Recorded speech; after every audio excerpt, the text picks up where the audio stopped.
English গ্রামারে সবচেয়ে গুরুত্বপূর্ণ topic হচ্ছে টেন্স এবং বলা হয় যে সঠিকভাবে টেন্স জানলে কিন্তু 70 থেকে 80% ইংরেজি শেখা হয়ে যায়। তাই আজকের ক্লাসে আমরা ইংলিশ গ্রামার টেন্স এর ফুল কোর্স করব। পুরো 12টি টেন্স নিয়ে আমরা আলোচনা করব একদম বিস্তারিতভাবে, এবং ভিডিওটা একটু ধৈর্য সহকারে দেখার চেষ্টা করবেন যাতে ভিডিওর শেষে টেন্স নিয়ে আর কোনো কনফিউশন না থাকে। প্রথমে আমরা সমস্ত সিম্পল টেন্সেস দেখে নিব, যেটাকে আমরা ইনডেফিনিট টেন্সও বলে থাকি। ফার্স্টে হচ্ছে present simple tense. Present simple অথবা ইনডেফিনিট টেন্সের ব্যবহার কিন্তু আমরা আমাদের দৈনন্দিন লাইফে অনেক বেশি করে থাকি। তাই এটার ব্যবহার জানা খুব গুরুত্বপূর্ণ। যেমন এটার ব্যবহার সাধারণত আমরা করে থাকি যখন আমরা অভ্যাসগত কোনো কাজ নিয়ে কথা বলি, অথবা সাধারণ সত্য বাক্য বা বৈজ্ঞানিক সত্য বাক্য, অথবা নিজের মনের ভাব প্রকাশ করতে কিন্তু আমরা এই প্রেজেন্ট সিম্পল টেন্সে বলে থাকি। ওকে, যেমন আমি যদি আমার পছন্দের কথা বলি যে আমি চকলেট পছন্দ করি, তখন কি হবে? এই পছন্দ, অপছন্দ এগুলোও কিন্তু আমরা প্রেজেন্ট সিম্পল টেন্সে বলি। এখন যদি আমি বলি যে আমার চকলেট পছন্দ, সেক্ষেত্রে আমরা কিভাবে বলবো? I like I like chocolates. Okay, এখানে আমরা সিম্পলি সাবজেক্ট, ভার্বের base form and then object ব্যবহার করব। আই লাইক চকলেট, আমাদের সাবজেক্ট যখন থাকবে I, we, you, they, you, এগুলো সাবজেক্টের ক্ষেত্রে কিন্তু আমরা জাস্ট ভার্বের বেস ফর্মটা ব্যবহার করব। ভার্বের সাথে কোনো ধরনের এস, ইএস যুক্ত করব না। তারপর আমরা আমাদের অবজেক্ট ব্যবহার করব। এখন আমরা নেগেটিভ সেন্টেন্স কিভাবে বলবো যে আমার চকলেট পছন্দ না, সেক্ষেত্রে আমরা ডু নট, ডাজ নট ব্যবহার করব। যদি আমাদের সাবজেক্ট থাকে আই, ইউ, উই, দে অথবা প্লুরাল কোনো সাবজেক্ট, তখন আমরা ডু নট ব্যবহার করব। যেমন এটাকে যদি আমি নেগেটিভ করি যে আমার চকলেট পছন্দ না, তাহলে আমরা সিম্পলি বলবো I don't. Okay, I don't, I don't like, I don't like chocolates. I don't like chocolates, আমার চকলেট পছন্দ না। এখন যদি আমরা প্রশ্ন করি আমার কি চকলেট পছন্দ, কিভাবে আমরা প্রশ্ন করতে পারি? আমার কি চকলেট পছন্দ, তোমার কি চকলেট পছন্দ? এই ধরনের কোশ্চেন কিন্তু আমরা ডু দিয়ে স্টার্ট করব। ডু ইউ অথবা ডাজ ইউ। তাহলে আমার কি চকলেট পছন্দ, সেক্ষেত্রে এখানে সাবজেক্ট কি? আমার আই। এর জন্য আমরা এখানে কি করব? ডু দিয়ে প্রশ্ন করব। ডু দিয়ে প্রশ্ন কিভাবে করব চলুন দেখি। ফার্স্টে ডু এর ব্যবহারটা হবে do I. Okay, do I like, do I like chocolates? Okay, do I like chocolates, আমার কি চকলেট পছন্দ? ওকে, তাহলে আমরা যখন প্রশ্ন করব তখন ডুটা সবার আগে চলে আসবে, দেন আমাদের সাবজেক্ট, ভার্বের base form and then object. এটা হয়ে গেল যখন আমাদের সাবজেক্ট থাকবে আই, ইউ, উই, দে অথবা প্লুরাল কোনো সাবজেক্ট, তখন আমরা এই সমস্ত নিয়ম ফলো করব। এখন চলে যাই আমাদের সাবজেক্ট যখন থার্ড পারসন সিঙ্গুলার থাকবে, তখন আমরা কি করব? যেমন সিঙ্গুলার সাবজেক্ট বলতে বোঝানো হচ্ছে হি, শি, ইট অথবা সিঙ্গুলার কোনো নাউনকে যখন আমরা একটা সাবজেক্ট আকারে ব্যবহার করব। ওকে, যদি বলি সে প্রতিদিন ফুটবল খেলে, সে প্রতিদিন ফুটবল খেলে, এই যে প্রতিদিন যে সে কাজটা করছে, এটাকে বোঝানোর জন্য কিন্তু আমাদেরকে প্রেজেন্ট সিম্পল টেন্সে বলতে হবে। সে প্রতিদিন ফুটবল খেলে, সে হচ্ছে থার্ড পারসন সিঙ্গুলার সাবজেক্ট। তাহলে আমরা সিম্পলি কিভাবে বলবো? He plays, he plays football, football everyday. Okay, he হচ্ছে থার্ড পারসন সিঙ্গুলার সাবজেক্ট, তাই আমরা কি করব? ভার্বের সাথে, যেটা ভার্বের বেস ফর্মে আছে, সেটার সাথে অতিরিক্ত এস অথবা ই এস যুক্ত করব। প্লেস হবে এখানে he plays football everyday, subject, verb, object. Okay, everyday এখানে একটা স্পেস হতো, আমি দিতে ভুলে গেছি, যাই হোক। He plays football everyday. এখন যদি এই সেন্টেন্সটাকে আমরা নেগেটিভ করতে চাই, তখন কিন্তু আমাদেরকে ডাজ নট ব্যবহার করতে হবে। এভাবে বলতে হবে সে ফুটবল খেলে না, তখন কি হবে? He doesn't. Okay, he does not or doesn't play, play football, football everyday. Okay, এখন এখানে দেখেন কেন ডাজ নট হচ্ছে, কারণ আমাদের সাবজেক্ট হচ্ছে third person singular subject. He, she, it এগুলোর জন্য আমরা ডাজ নট অথবা ডাজ ব্যবহার করব। প্রশ্ন করার সময়ও কিন্তু আমরা ডাজ দিয়ে প্রশ্ন করব। আর সাবজেক্ট যদি আমাদের থাকে আই, ইউ, উই, দে অথবা প্লুরাল কোনো সাবজেক্ট তখন আমরা ডু দিয়ে প্রশ্ন করব। সেন্টেন্সটাকে নেগেটিভ করতে আমরা ডু নট ব্যবহার করব। ওকে, আশা করছি বুঝতে পেরেছি। সিম্পলি মনে রাখবেন যে অতিরিক্ত আমরা যে এখানে এস অ্যাড করছি এটার জন্য কিন্তু ডাজ হচ্ছে। এভাবে মনে রাখলেও কিন্তু সুবিধা হবে। এখন যদি আমরা প্রশ্ন করি সে কি প্রতিদিন ফুটবল খেলে? তখন কিন্তু এই ডাজটা সবার আগে চলে আসবে। Okay, does he, does he play, does he play football, football every day? এখন দেখেন আমরা যেহেতু এখানে ডাজ ব্যবহার করছি তখন কিন্তু এই ভার্বের সাথে আর আমাদেরকে এস যুক্ত করা লাগবে না। আমরা শুধুমাত্র অ্যাফার্মেটিভ সেন্টেন্স অথবা পজিটিভ সেন্টেন্সের ক্ষেত্রে কিন্তু সাবজেক্ট যদি থাকে সিঙ্গুলার তখন ভার্বের সাথে এস অথবা ইএস যুক্ত করব। আদারওয়াইজ নেগেটিভ সেন্টেন্স করার সময় ডাজ অলরেডি চলে আসতেছে, এর জন্য ভার্বের সাথে কোনো ধরনের এস ইএস যুক্ত হবে না। আর যখন আমরা প্রশ্ন করব তখনও দেখেন এখানে ডাজ চলে আসতেছে, তাই আমাদেরকে আর ভার্বের সাথে অতিরিক্ত এস ইএস যুক্ত করা লাগবে না। শুধুমাত্র এটুকু মনে রাখবেন যে আমরা অতিরিক্ত যে এখানে ভার্বের সাথে এস যুক্ত করছি এটার জন্য যখন আমরা ডাজ আর ডাজ নট ডাজ ব্যবহার করি সেটা অলরেডি এখানে ডাজ নট ডাজ ব্যবহার করা হয়ে যায়, তাই ভার্বের শুধুমাত্র বেস ফর্মটা হবে, কোনো এস ইএস যুক্ত হবে। ওকে, তাহলে আশা করছি আমি প্রেজেন্ট সিম্পল টেন্সটা আপনাদেরকে বোঝাতে পেরেছি। প্রেজেন্ট সিম্পল টেন্স হচ্ছে যেটা আমরা অভ্যাসগতভাবে প্রতিদিন করি অথবা নিজের মনের ভাব প্রকাশ করতে চাই, নিজের পছন্দ অপছন্দ অথবা আমরা দিক নির্দেশনার কাজেও কিন্তু প্রেজেন্ট সিম্পল টেন্সকে ব্যবহার করি। ওকে, পাস্ট সিম্পল টেন্স অতীতে কোনো একটা কাজ সম্পূর্ণ হয়ে গিয়েছে এবং বর্তমানের সাথে সেটার কোনো সম্পর্ক নেই সেটা বোঝাতেই ব্যবহৃত হয়। এবং অতীতের একটা ধারাবাহিকতা কোনো কাজ বলতেও কিন্তু আমরা পাস্ট সিম্পল টেন্সে ব্যবহার করি।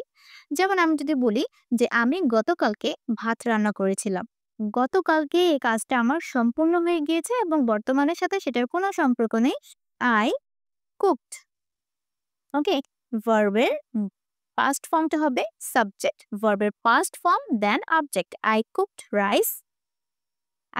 Rice yesterday. ওকে, ইয়েস্টারডে আমি গতকালকে কি করেছিলাম, ভাত রান্না করেছিলাম।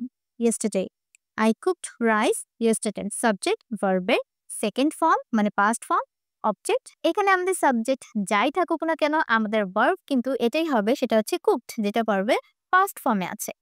আই কুকড রাইস ইয়েস্টারডে, আমি গতকালকে ভাত রান্না করেছিলাম। এখন এই সেন্টেন্সটাকে যদি আমি নেগেটিভ করি, আমি গতকালকে ভাত রান্না করিনি, হ্যাঁ, তখন সিম্পলি আমরা এখানে কি ব্যবহার করব, আমরা এখানে ডিড নট ব্যবহার করব। পাস্ট ফর্মের জন্য পাস্ট সিম্পল টেন্সে আমরা নেগেটিভ করার জন্য অথবা প্রশ্ন করার জন্য ডিড ব্যবহার করি। ওকে, তাহলে এখানে কি হবে, I didn't, I didn't or I did not cook rice yesterday, আমি গতকালকে ভাত রান্না করিনি। এখন এখানে দেখেন এখানে আমরা কিন্তু কুক ব্যবহার করছি, কুকড এই ভার্বটা কিন্তু ব্যবহার করছি না।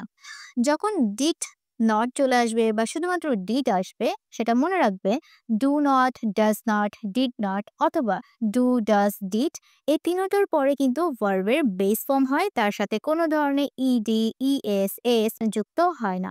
ওকে, তাহলে কি হবে, I didn't cook rice yesterday, আমি গতকালকে ভাত রান্না করিনি। এখন যদি প্রশ্ন করি আমি কি গতকালকে ভাত রান্না করেছিলাম, ডিড দিয়ে প্রশ্ন করব। গতকালকের কথা বলা হচ্ছে তাই এখানে ডিড দিয়ে প্রশ্ন করতে হবে। Did I cook, did I cook rice yesterday, আমি কি গতকালকে ভাত রান্না করেছিলাম। ওকে, আমি কি গতকালকে ভাত রান্না করেছিলাম, did I cook rice yesterday. Okay, did subject, সাবজেক্টের পর ভার্বের base form and then object. এখন দেখব ফিউচার সিম্পল। ফিউচার সিম্পল হচ্ছে সবচেয়ে ইজি, যেটা সাধারণত আমরা ভবিষ্যতে কোনো কিছু করব বলে পরিকল্পনা করি অথবা হুট করে কোনো একটা সিদ্ধান্ত নিয়ে নিই যে আমি এই কাজটা কালকে করব বা ভবিষ্যতে করব, তখন কিন্তু আমরা ফিউচার সিম্পল টেন্সটা ব্যবহার করি। যদি বলি আমি আগামীকাল স্কুলে যাব, তাই সিম্পলি আমরা এখানে কি করব, সাবজেক্ট, সাবজেক্টের পর উইল এর ব্যবহার করব।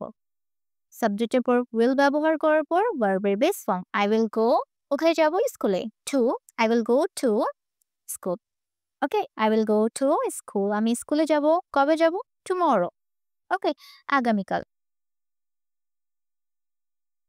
ওকে? এখন যদি এই সেন্টেন্সটাকে আমরা নেগেটিভ করতে চাই যে আমি আগামীকাল স্কুলে যাব না, তাই সিম্পলি আমরা এখানে will not ব্যবহার করব। ওকে?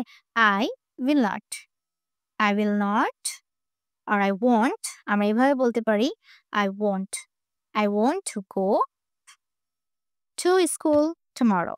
ওকে? এখন যদি প্রশ্ন করি আমি কি আগামীকাল স্কুলে যাব? তাই এখানে will টা সবার আগে চলে আসবে। will দিয়ে আমাদের প্রশ্ন করতে হবে will I go? Okay? Will I go to school tomorrow? ওকে? এখন আমরা টেন্সের কন্টিনিউয়াস ফর্মগুলো দেখব।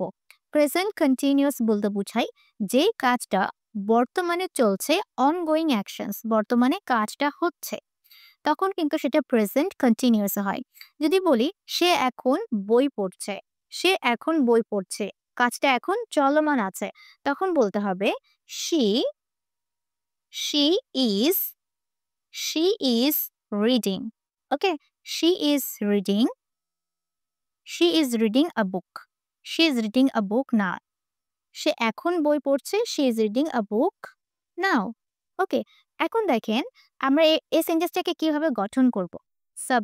সাবজেক্ট অনুযায়ী আমরা am, is, are ব্যবহার করার পর ভার্বের সাথে ing ফর্ম ব্যবহার করব। ভার্বের সাথে ing ফর্ম যেটা চলছে, যে কাজটা চলমান আছে বা চলমান ছিল বা চলমান থাকবে, এরকম সেন্টেন্সে কিন্তু আমরা ভার্বের সাথে সবসময় ing যুক্ত করব। এটা মনে রাখতে হবে।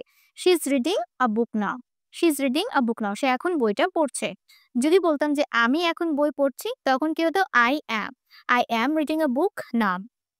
ওকে? তুমি এখন বই পড়ছো, you are reading a book now. ওকে? এভাবে হবে।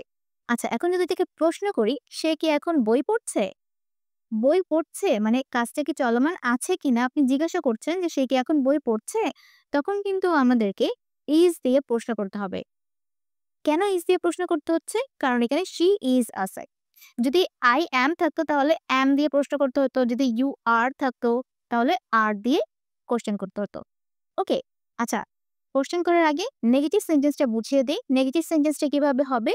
she is reading a book. সে একটি বই পড়ছে। যদি বলি সে একটি বই পড়ছে না, তাহলে সিম্পলি আমরা এখানে কি করব? she is not. এখানে is not এর ব্যবহার হবে। ওকে? she is not or isn't. She is not or isn't reading a book now. তারপর যা আছে সেটাই থাকবে। আমি এখন বই পড়ছি না। I ain't reading a book now. তুমি এখন বই পড়ছো না। You aren't reading a book now. Okay? am not, is not, are not হবে নেগেটিভ করলে। এখন যদি প্রশ্ন করি তাহলে সিম্পলি এখানে is টা সবার আগে চলে আসবে। সে কি এখন বই পড়ছে?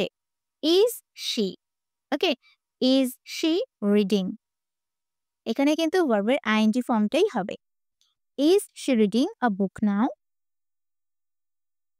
A book now. সে কি এখন বই পড়ছে? ওকে? সে কি এখন এই কাজটা করছে কিনা জিজ্ঞাসা করা হচ্ছে। তাই এখানে প্রেজেন্ট কন্টিনিউয়াস ফর্মেই কিন্তু আমাদেরকে প্রশ্নটা করতে হবে। Is she reading a book now? সে কি এখন বই পড়ছে? অতীতে যদি কোনো কাজ কিছুক্ষণ ধরে চলমান ছিল যখন আমরা বোঝাই, তখন সেটা হয়ে যাবে পাস্ট কন্টিনিউয়াস এ। যদি বলি আমি রান্না করছিলাম, আমি রান্না করছিলাম, এই কাজটা কিছুক্ষণ ধরে অতীতে চলমান ছিল। আমি রান্না করছিলাম। তখন হবে I I was I was cooking. আমি রান্না করছিলাম। আমাদের সাবজেক্ট যদি থাকে I, he, she, it বা সিঙ্গুলার কোনো নাউন, তখন আমরা was ব্যবহার করব। এবং আমাদের সাবজেক্ট যখন থাকবে you, we, they অথবা প্লুরাল কোনো নাউন্স, তখন কিন্তু আমরা কি করব? were ব্যবহার করব। ওকে? যদি আমরা সেন্টেন্সটাকে নেগেটিভ করি, আমি রান্না করছিলাম না, তাই সিম্পলি আমরা কি করব? I wasn't. Okay? I was not or I wasn't cooking. আমি রান্না করছিলাম না। ওকে? I wasn't cooking. এখন যদি আমরা এটাকে প্রশ্ন করি আমি কি রান্না করছিলাম? তাহলে was টা সবার আগে চলে আসবে। ওকে? Was I cooking? আমি কি রান্না করছিলাম? ওকে? Was I cooking?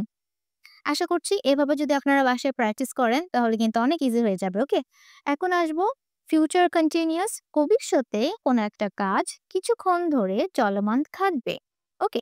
তখন হবে সেটা ফিউচার কন্টিনিউয়াস। সেম আমরা কি করব? ভার্বের সাথে আইএনজি ফর্মটা ব্যবহার করব। যেমন যদি বলি আমি তোমার জন্য অপেক্ষা করতে থাকবো। কোনো একটা কাজ হতে থাকবে এরকম যখন বুঝাই তখন সেটা ফিউচার কন্টিনিউয়াস হয়ে যায়। আমি তোমার জন্য অপেক্ষা করতে থাকবো। তখন কি হবে? I will B. ওকে, কোনো একটা কাজ হতে থাকবে, এটার জন্য অতিরিক্ত আমাদেরকে উইল এর সাথে বি ফর্মটা ব্যবহার করার পর ভার্বের আইএনজি ফর্মটা হবে। I will be I will be waiting. Okay, I will be waiting for you. Waiting for you, আমি তোমার জন্য অপেক্ষা করতে থাকবো। Okay, I will be waiting for you. Subject, সাবজেক্টের পর উইল বি হবে। উইল বি তারপর ভার্বের ING form I will be waiting for you. আমি তোমার জন্য অপেক্ষা করতে থাকবো।